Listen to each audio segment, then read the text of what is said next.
outubro, o Brasil vai eleger mais de 5.000 prefeitos.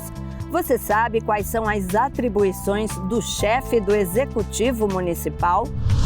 Mato Grosso inaugura ambulatório estadual para pessoas transexuais. Tem muitas meninas que ainda fazem o seu tratamento hormonal, né, por conta própria, sem acompanhamento médico, né? Então, isso é muito importante para nós. Câmara analisa mudanças no número de deputados federais de alguns estados. Livro fala do Palácio Tiradentes, no Rio de Janeiro, e conta a história da arte e da política no Brasil republicano. O Palácio Tiradentes, ele conta a história do poder legislativo no Brasil. Então, para escrever um livro sobre esse prédio, eu voltei para a compreensão do que era o poder legislativo na década de 20. A década de 20 é uma década muito conturbada no Brasil, com uma grande crise política. Oi, pessoal! Que tal saber o que parlamentos como este têm feito país afora? Afinal, são decisões que impactam a sua vida, o dia a dia do brasileiro. Eu sou Andréa Alves e este é o Parlamento Brasil, um programa que há 18 anos é feito em parceria com as TVs legislativas de todo o país. Vamos lá?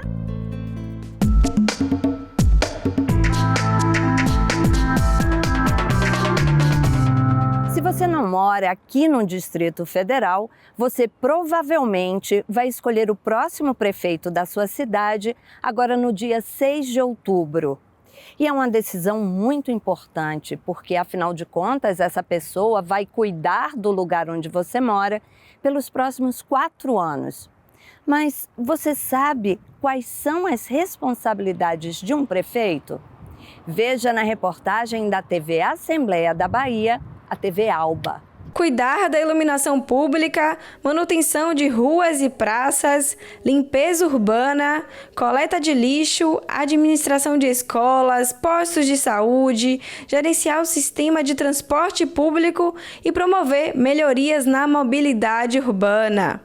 Essas são algumas das atribuições de um prefeito, que deve desenvolver e implementar ações para melhorar a cidade.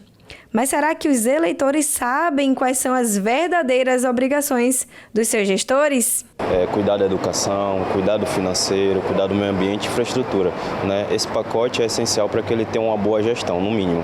Eu acho que dedicação, um olhar social voltado para as pessoas, porque isso promove ou tenta promover uma equidade maior na sociedade. E para que esse trabalho seja realizado, o prefeito deve trabalhar em conjunto com as secretarias municipais para o bom funcionamento e desenvolvimento das atividades governamentais, a exemplo das secretarias de Educação e Saúde.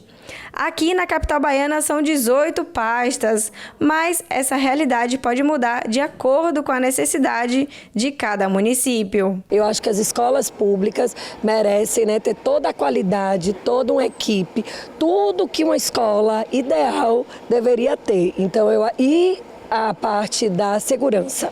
Também acho muito importante o gestor público se preocupar em cuidar da cidade, em manter a cidade, porque eu acho que uma cidade onde a educação é prioridade, você vai ter os outros problemas muito mais fáceis de resolver. Em todo o Brasil, mais de 150 milhões de eleitores estarão aptos a votar nas eleições municipais de 2024. O advogado eleitoral Thiago Bianchi explica as principais responsabilidades do prefeito. Pensemos num exemplo prático e comum para facilitar o entendimento. Dentro da nossa residência, nós somos responsáveis pelo pagamento daquelas contas, pagamentos de valores, assim como fazemos o recebimento desses valores. Então a gente estima quanto nós vamos receber para poder melhor gastar. É mais ou menos como funciona a atividade do prefeito. Ele será o responsável pelaquela arrecadação de receitas e também será o responsável por essa destinação. Quais despesas serão executadas dentro de determinado período. Ele administrará a cidade, em conjunto com outros órgãos, em conjunto com a Câmara Municipal, com os vereadores, dentro do processo legislativo, para poder gerir a cidade e fazer com que os serviços públicos sejam efetivamente sentidos na ponta pelos munícipes. Mato Grosso inaugura ambulatório estadual para pessoas transexuais. Goiás publica um relatório sobre violações de direitos humanos que ocorreram naquele estado em 2023. Veja o que foi notícia nas casas legislativas do país. Uma demanda de mais de 20 anos que se concretiza. Agora, a população transexual e travesti de Mato Grosso poderá contar com um centro de acolhimento e atendimento específico para as demandas de saúde da comunidade. Um ambulatório estadual de atenção aos transexuais foi inaugurado com a presença do secretário de Estado de Saúde, da primeira-dama, de representantes de entes públicos e de entidades representativas do segmento. A nossa intenção, inclusive, é de intensificar essa ação, criando ambulatórios regionais e estimulando os municípios a fazer a mesma coisa. E esse ambulatório, ele tem um público LGBTQIA+, que são os transexuais e travestis, onde eles serão acolhidos, com a consulta clínica, com preparatório e pós da cirurgia de redesignação sexual e hormonioterapia. O nome da unidade é uma homenagem póstuma à múltipla artista trans e servidora do Parlamento Estadual, Rendy Santana, vítima de infarto em 2022. A presidente da Associação de Travestis e Transsexuais de Mato Grosso falou sobre o que representa para a comunidade trans a inauguração do ambulatório. Tem muitas meninas que ainda fazem o seu tratamento hormonal, por conta própria, sem acompanhamento médico, Então, isso é muito importante para nós, para que as meninas possam vir conhecer o que elas têm direito, perante a sua formação, de transição do corpo e dos hormônios hormonais. Além de ser um direito garantido pela Constituição Federal, que prega a saúde como um direito social de todos, diversas portarias do Ministério da Saúde são direcionadas aos direitos das pessoas transexuais. Atento a essa questão, o Parlamento Estadual fez uma indicação no ano passado ao governo de Mato Grosso para a construção desse ambulatório, que hoje é uma realidade. A indicação para a construção do ambulatório foi feita pelo deputado Dr. João. Essa é uma reivindicação, uma vontade da Defensoria Pública, do Ministério Público, do Parlamento Estadual, enfim, é uma conjunção de esforços preenchendo um vazio, como eu disse, um vazio assistencial que nós reconhecemos. E não é algo tão fácil de ser implementado, porque carece de um pool de profissionais especializados nisso. Por isso a gente demorou, mas é importante que agora vai se tornar uma realidade. O ambulatório fica dentro do CERMAC, o Centro Estadual de Referência em Média e Alta Complexidade. Todo o atendimento será via Sistema Único de Saúde. Será através das centrais de regulação, distribuído em todos os municípios pela atenção primária, onde virão para nós, todos regulados, porque até mesmo essa regulação ela é muito importante, porque nós temos que formar banco de dados dessa população que pleiteia esse tipo de serviço especializado. A princípio, vocês não têm ainda um banco de dados formado para saber a demanda, a real demanda? Não temos. Isso não é só aqui no Mato Grosso, a gente não tem praticamente isso a nível Brasil, não tem essa estatística, não tem esse banco de dados, nem o IBGE ainda não trabalhou estatisticamente esse grupo. Agora é oficial. 9 capítulos divididos em áreas específicas. O documento traz relatos de violações de direitos humanos monitorados ao longo do ano passado, em todo o território goiano. Uma rede formada por 50 organizações ligadas à área foi a responsável por todo esse acervo e coleta de dados. A ausência de informações é também uma violação de direitos humanos, porque se constrói políticas públicas a partir de informações e de dados. O lançamento do documento aconteceu durante a audiência pública na Assembleia Legislativa. Agora, cabe a todos nós fazermos aquilo que é muito difícil, nós somos militantes de direitos humanos, sabemos. A violação de direitos humanos sempre é muito rápida, né? A reparação e a punição dos responsáveis é que só vai demorado e é um problema muito sério que a gente tem. O relatório foi produzido pelo Comitê Goiano de Direitos Humanos, Dom Tomás Balduino. A gente espera que as autoridades garantam o cumprimento da lei e que possam também propor medidas aí de reparação para as comunidades e as pessoas afetadas.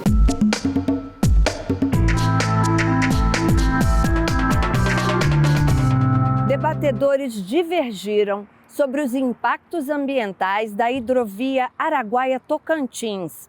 A hidrovia conecta as regiões Centro-Oeste e Norte para escoar exportações.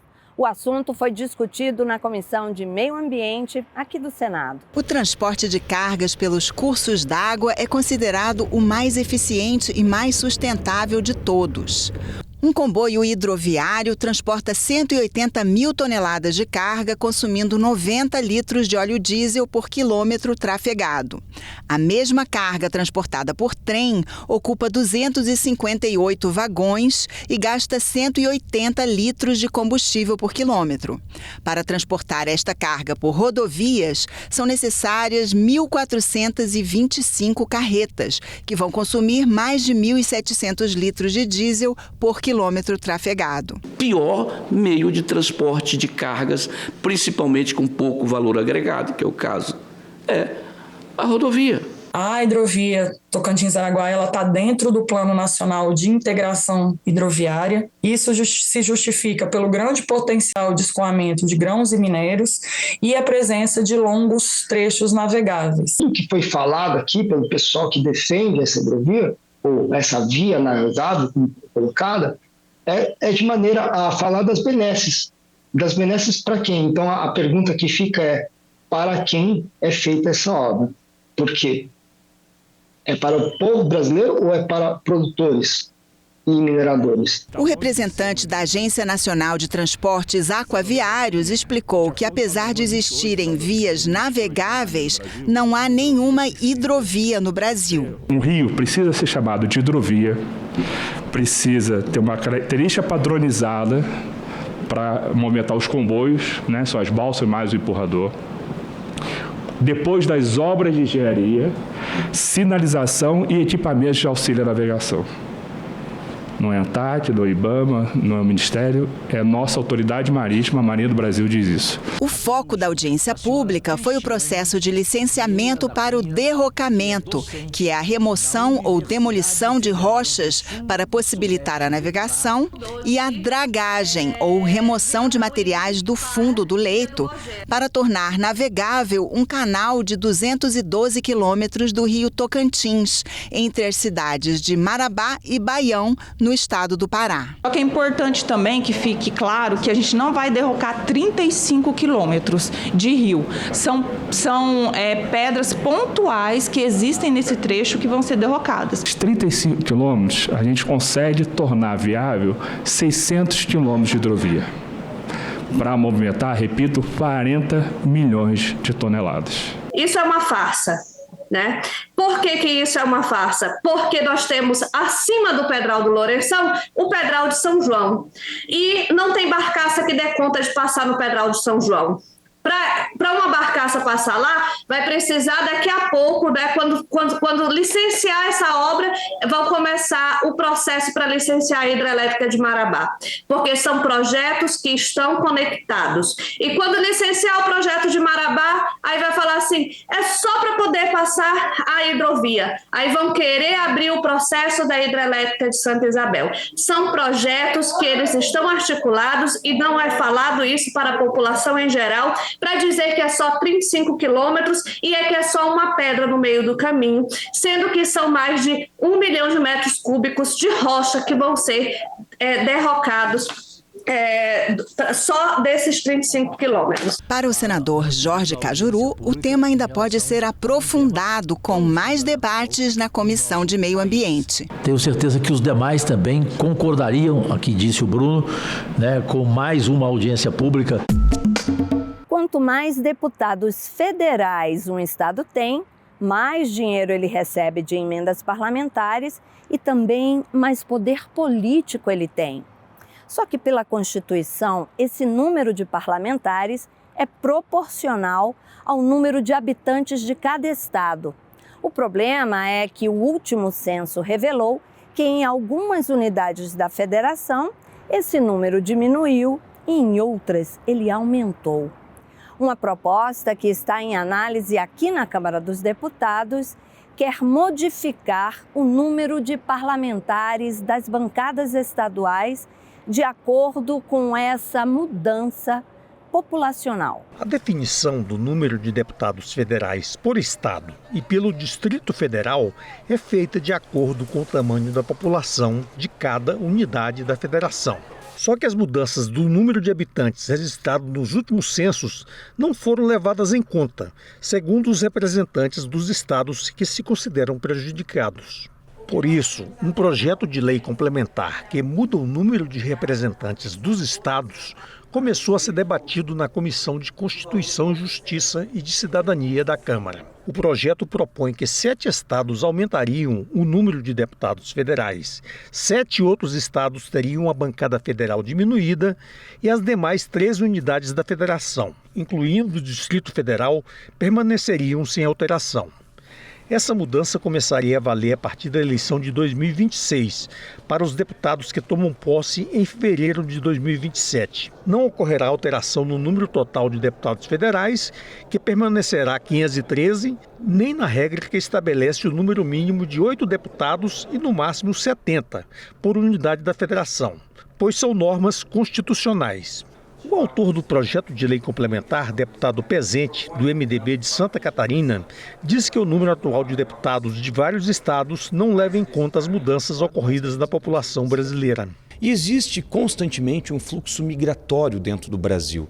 Estados incham, estados esvaziam, e o número de parlamentares que representa esses estados precisa também acompanhar esses fluxos. Quando o Estado é subrepresentado, quando ele tem menos deputados do que tem por direito, ele recebe menos emendas parlamentares, menos recursos federais, e na hora de uma queda de braço entre os estados, eles acabam perdendo também. O deputado Danilo Forte prevê uma resistência das bancadas dos estados que perderão deputados, mas acredita que o projeto de lei complementar será votado, até porque há um prazo definido pelo Supremo Tribunal Federal. Se o Congresso não cumprir esse prazo, a nova distribuição de deputados será feita por meio de resolução do Tribunal Superior Eleitoral, o TSE. Essa mudança precisa ser feita para dar reequilíbrio à equidade, ao equilíbrio da representação do parlamentar pelo Estado que ele representa. Então a lei precisa ser feita. Tem prazo para ser feita, porque ela já vai ter vigor, a nova modelagem, a partir de 2026. E se o Congresso Nacional se omitir, o TSE vai fazê-lo.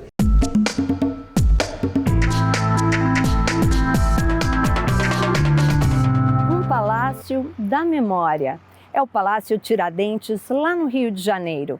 Ele já foi sede da Câmara dos Deputados, já abrigou os deputados estaduais de lá e agora tem a sua importância histórica e também artística retratadas em um livro.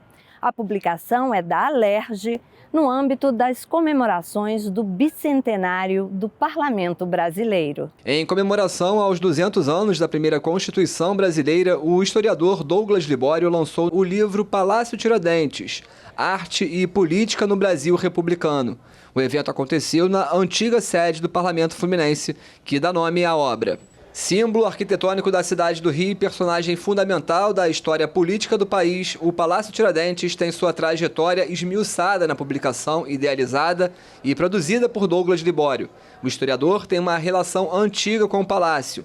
Aqui, entre os anos de 2016 e 2017, foi estagiário da Visita Guiada. Depois, atuou na curadoria do Departamento de Cultura e está na Escola do Legislativo como professor desde 2021.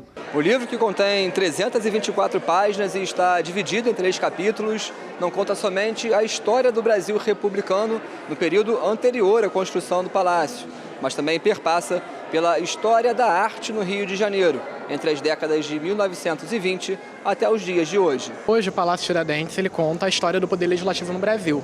Então, para escrever um livro sobre esse prédio, eu voltei para a compreensão do que era o poder legislativo na década de 20. A década de 20 é uma década muito conturbada no Brasil, com uma grande crise política. Mas é o primeiro momento que o Brasil vai ter um prédio especificamente republicano. Até então, todas as construções eram adaptadas, como o Palácio do Catete e o Palácio do Itamaraty. O primeiro capítulo, o Palácio do Poder, tem como finalidade entender como o parlamento se olhava, como o deputado se olhava no espelho, como o senador se olhava no espelho. A partir disso, busca-se uma nova construção. Entramos no segundo capítulo, Palácio da Memória. Que estilo da história da arte é escolhido para se construir a nova sede da Câmara dos Deputados? Os projetos que foram, os projetos que não foram, como se culminou nesse palácio que leva o nome de Tiradentes, que é uma curiosidade do livro, que muitos não sabem, mas o nome originalmente era apenas Palácio da Câmara dos Deputados. Só em 1936 o palácio começa a se chamar Tiradentes por conta de um projeto de resolução. E o último capítulo é uma visitação detalhada através das obras de arte, começando pela história do Tiradentes, quem o fez, onde o fez, o projeto foi rejeitado e como, até os dias atuais, pelas pessoas que passam e veem Cristo e fazem o sinal da cruz em frente ao monumento, nós percebemos os novos sentidos da história política do Brasil. O subdiretor-geral da Escola do Legislativo falou sobre a importância da publicação. Muita gente passa por aqui pelo prédio Palácio Tiradentes, tira fotos, faz filmagens e muitos também desconhecem a história do palácio, que é uma história para além da arquitetura. É uma história que envolve a política, um debate importante no Brasil. O deputado Luiz Paulo participou do evento. Parlamentar desde 2002, também é considerado parte viva da história do edifício, que é um símbolo da política fluminense. Nada melhor um livro, né, para detalhar essa primorosa obra, né, que não está só nas paredes e nos telhados, nas estátuas, também está toda na parte de carpintaria, né? Você tem arte por todos os aspectos, mas tem essa questão fundamental, daqui está escrita a história do parlamento brasileiro. Eu tenho um carinho todo especial pelo Palácio Tiradentes e confesso a você que gosto mais daqui do que do novo prédio. A subdiretora-geral de Cultura, Fernanda Figueiredo, falou sobre a felicidade e a satisfação de ver um ex-estagiário da exposição do Palácio se tornar professor e escrever uma obra que divulga e abre ainda mais as portas do prédio histórico para o público. Para a gente é uma alegria, né, ver que agora o conhecimento ele é bom quando ele é compartilhado. E fruto da visita guiada, que é um projeto tão especial para o Palácio Tiradentes e para o Legislativo, que é um projeto que aproxima a população da história do Legislativo fluminense. O diretor-geral da Alerj, Marcos Brito, também compareceu ao lançamento do livro, que faz parte de uma série de comemorações que estão programadas, como os 50 anos da Alerj e o centenário do próprio Palácio. Esse ano a gente tem realmente o bicentenário da Constituição, da primeira Constituição do Brasil. Ano que vem a gente tem 50 anos de Alerj, né? A Alerj na concepção atual dela, depois da unificação da Guanabara com o Estado do Rio. E em 2026 a gente tem 100 anos de Palácio, tá certo? Então, vamos dizer que são 2 exercícios de comemorações e a gente começa assim em grande estilo. A gente vem agora coroar com um trabalho tão importante que é esse livro, que como você falou, a gente vai ter acesso a conhecer muitas coisas que a gente nem imagina que a gente conhece do Palácio Tiradentes, né? A obra impressa será distribuída aos parlamentares e departamentos da Alerj. Já o grande público terá acesso gratuito à versão digital do livro, que será disponibilizada nos sites da própria Alerj e da Escola do Legislativo. Muito importante preservar a nossa memória, não é mesmo? Bom, você vai ver agora os visitantes do Congresso Nacional. Sabia que são mais de 3.000 todas as semanas? A visitação é bem bacana, viu? Você sabe que se quiser rever este ou qualquer outro programa da TV Senado, tem tudo na internet, no site da TV ou no YouTube. Até semana que vem, pessoal. Tchau! Além da gente conhecer a arquitetura do local, a gente conhecer os processos de trabalho dos nossos senadores, né, dos nossos deputados eleitos por nós, as discussões sobre a produção das leis, a regulamentação, Eu acho que isso é importante a gente conhecer, além da arquitetura, como se dá todo o processo de trabalho deles, né? Além de tudo, gente, são nossos direitos, né, que a gente precisa saber como tudo se processa. A gente tinha muita curiosidade de saber como que é aqui e a visita foi muito boa, superou as nossas expectativas, nós gostamos bastante. A experiência aqui é bem diferente, sabe? Pela televisão a gente pensa uma coisa, aí na hora que a gente vem aqui é algo totalmente, é um clima totalmente diferente, é algo muito bem bacana, muito legal, muito bom. É uma experiência única de vivenciar tudo que acontece na política do país da gente, de perto, ver o cenário. Acho que é interessante sim para a gente conhecer a história da gente, porque aqui dentro tem um museu, conta tudo, como é que foi, do início até hoje. Eu acho que é muito importante. Todo brasileiro deveria fazer isso. É uma experiência única. É tudo muito bonito, né? Muito diferente do normal que a gente vê das cidades brasileiras.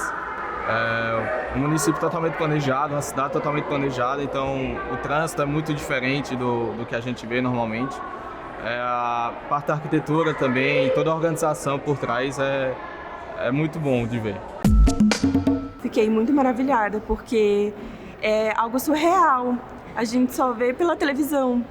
E eu tive também a oportunidade, no Senado, estava tendo discussões e tudo mais. Eu achei isso muito legal, porque é como se a gente estivesse a um passo daquilo que tudo é feito, né? Como se eu fosse, de fato, uma participante de toda a programação daqui. É como se eu fizesse parte de tudo. Porque a gente não tem muito essa noção, vendo da televisão, pelos jornais. Estando aqui é uma coisa muito mais representativa, essa é a palavra. É como se a gente fizesse parte de tudo aquilo de fato, sabe?